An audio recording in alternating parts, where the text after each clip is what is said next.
Parmi les mesures les plus marquantes annoncées hier soir par Édouard Philippe, et on y reviendra dans un instant, la fermeture des commerces qui ne sont pas indispensables à la vie du pays.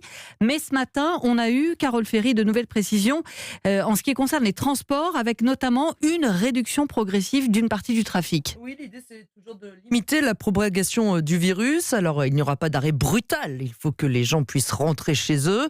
Mais les transports de longue distance vont progressivement être réduits. Demain, il y aura 7 trains sur 10 en circulation pour les TGV, TER et Transiliens.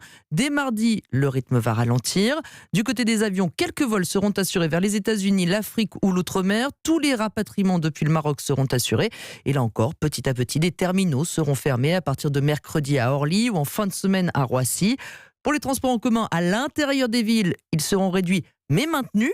Dans tous les cas, la ministre de la Transition écologique, Elisabeth Borne, appelle chacun à réduire ses déplacements au strict minimum. Alors que nous sommes passés au stade 3 de l'épidémie, chacun doit renoncer aux déplacements non essentiels, aux déplacements d'agrément et n'avoir recours au transport qu'en cas de nécessité, c'est-à-dire lorsque cela est lié à la santé, au travail ou à l'alimentation.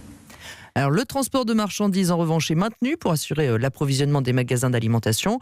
Les stations-service restent également ouvertes. Il n'y aura pas de pénurie de carburant, assure le gouvernement. Carole Ferry du service économie d'Europe.